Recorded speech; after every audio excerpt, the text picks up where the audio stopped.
Demain, nous serons le 14 février 2023 pour les huitièmes de finale aller de Ligue des Champions. Le Paris Saint-Germain reçoit le Bayern de Munich. Il y a énormément de choses à dire dans ce match. Est-ce que le PSG va réussir à sortir la tête de l'eau face à un Bayern de Munich qui déroule depuis des semaines, voire des mois? Je vais vous donner mon pronostic et puis on va décortiquer un petit peu ce match puisque c'est un huitième de finale de Ligue des Champions et on adore ça, la coupe aux grandes oreilles. Donc c'est parti, let's go!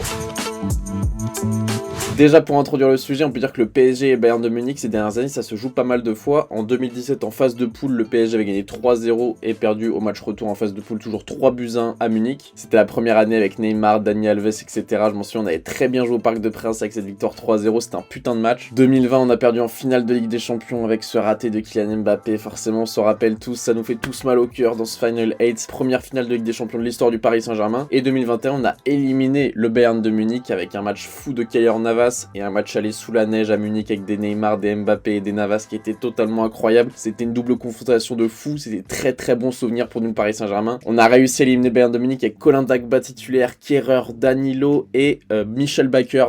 Une défense vraiment à vomir. Et là en 2023 on rejoue contre le Bayern de Munich, cette fois-ci en huitième de finale. C'est un très beau match, j'ai hâte de le voir en tout cas comme vous tous j'imagine si vous regardez cette vidéo. Avant de commencer la vidéo les gars, n'hésitez pas à liker si vous kiffez mon contenu, à commenter pour me donner votre avis et à vous abonner pour ne pas rater les prochaines vidéos. Mbappé a repris l'entraînement collectif ce matin au moment où je tourne la vidéo, donc hier au moment où sort la vidéo. Ce dimanche, lendemain de défaite face à Monaco, défaite 3-1, on va en parler plus tard. Mbappé était présent à l'entraînement, il sera dans le groupe pour affronter le Bayern de Munich. Après, est-ce qu'il va être titulaire? Je ne pense pas. Je pense qu'il rentrera à la 60e ou 45e en fonction du scénario du match. Messi a annoncé titulaire malgré le fait qu'il soit blessé face à l'OM. Apparemment, il a une petite lésion musculaire à la cuisse. Apparemment, il sera quand même titulaire pour affronter le Bayern de Munich et on en aura besoin. Et on a toujours Mukiele et Renato Sanchez qui sont absents malheureusement. Côté Bayern Munich, on sait pas trop ce qui est officiel ou non, mais en tout cas, Gravenberch, Hernandez, Mané, Mazraoui et Neuer sont tous indisponibles sur le papier. Neuer, Mazraoui, c'est sûr. Hernandez aussi. Upamecano vient de revenir, donc il sera titulaire normalement. Et au moment où je tourne la vidéo, on sait pas si Sadio Mané sera dans le groupe, est-ce qu'il jouera ou pas, on peut pas encore le savoir. On va regarder la dynamique des équipes et forcément, vous le savez, le Paris Saint-Germain traverse une petite crise, même si c'est pas vraiment une crise parce qu'on est toujours premier du championnat de Ligue 1. Mais là, on a enchaîné 2 défaites et ça fait très longtemps que ça nous est pas arrivé. Défaite face à l'OM dans un Classico, bah forcément Classico ça ne se joue pas, ça se gagne. Et défaite face à Monaco 3-1. Et en plus que ça soit des mauvais résultats, on n'a pas du tout aimé la prestation des joueurs, ni la cohérence de jeu, ni la personnalité des joueurs, notamment Marquinhos, même en interview d'après-match, Marquinhos qui dit des choses qui sont folles, il dit faut apprendre à perdre après un classico perdu, c'est impossible de dire ça. Après la défaite face au Monaco, il dit oui, on fait des sacrifices, on laisse les familles à la maison.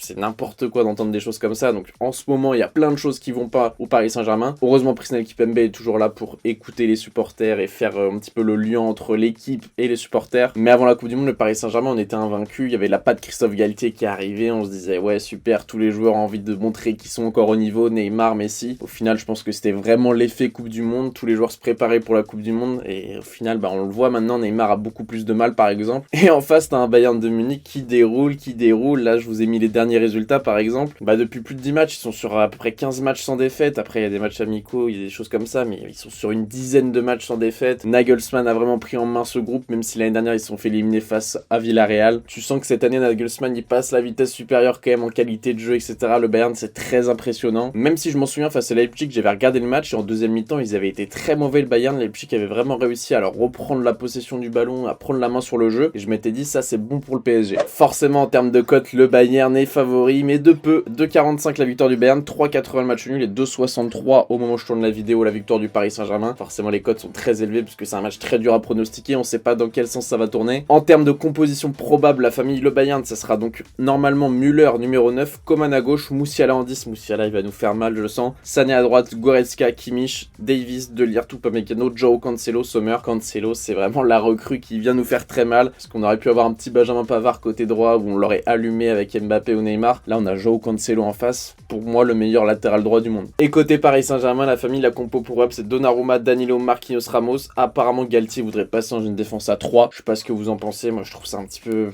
peu compliqué de repasser dans une défense à 3 juste avant le Bayern. Après ça peut être une masterclass mais ça me rappelle un petit peu Laurent Blanc et son 3-5-2, même si c'est différent parce qu'avec Laurent Blanc on l'avait pas du tout travaillé, pardon. Ruiz, Verratti en 6, Mendes, Hakimi, Vitinha, Neymar, Messi. Vitinha numéro 10, je suis pas du tout fan. Limite, mais vraiment limite, je mettrais plus un Neymar ou un Messi numéro 10 et un Ekitike devant. Parce que Vitinha, je l'aime bien plus bas sur le terrain avec Verratti, mais en numéro 10, j'ai beaucoup de mal. C'est vrai qu'en ce moment, c'est compliqué. Il y a peut-être Kipembe aussi qui peut réintégrer le 11, même s'il a joué que 15 minutes face à Monaco. Il y a beaucoup de paramètres à prendre en compte au niveau des compos. Galtier doit vraiment bricoler, alors qu'en face, Nagelsmann, il a son équipe, il se régale. Et nous, on est toujours en train de bricoler match après match. Le PSG, ça change de compo, ça change de joueur, ça change d'attaquant, ça change de défenseur. Il y a que Donnarumma qui change pas, lui. On sait qu'il est encore face à Monaco, il a été très bon, Donnarumma. Et si on veut espérer faire quelque chose face au Bayern, il devrait être très bon. Donc moi, comment je vois le match, la famille, je vois forcément le Bayern être meilleur que le Paris Saint-Germain en termes de jeu. Je les vois être au-dessus, je les vois vraiment nous faire un pressing de malade. Et on l'a vu contre Marseille, contre Monaco, le PSG, quand on est pressé, on a énormément de mal à ressortir la balle. Il nous manque ce Thiago Silva et ce Thiago Motta de l'époque, mais surtout Thiago Silva dans ses relances, qu'est-ce qu'il était clean. Il relançait à l'aveugle, à droite, à gauche, il masquait ses passes, il jouait long, il jouait court. Et ça nous manque vraiment dans cette défense. Faudra vraiment que Verratti soit le chef d'orchestre des relances, un peu comme il sait faire, mais face à Marseille, par exemple, on l'a pas beaucoup vu, pas assez en tout cas à mon goût. Et pour moi, Verratti, ça va vraiment être la pièce maîtresse si PSG veut espérer faire un bon résultat, même s'il y a Donnarumma. Forcément, Donnarumma devrait être aussi bon que Navas lorsque on a éliminé le Bayern en quart de finale, je crois. Ouais, en quart de finale. Faut espérer que Donnarumma soit très très bon, mais pour moi, la vraie pièce maîtresse tactique, ça va être Verratti, parce que si Verratti nous fait un grand match et qu'il arrive à ressortir les ballons proprement lorsqu'on se fait presser, on aura des balles de contre avec Neymar, avec Messi, avec Vitinha, Hakimi, Mendes sur les côtés, et on pourra faire de grandes choses. Hakimi et Mendes d'ailleurs sur les côtés qui sont pour moi la deuxième clé du match, parce que c'est nos seuls joueurs en l'absence d'Mbappé qui sont capables de prendre la profondeur. Il faudra qu'ils soient ultra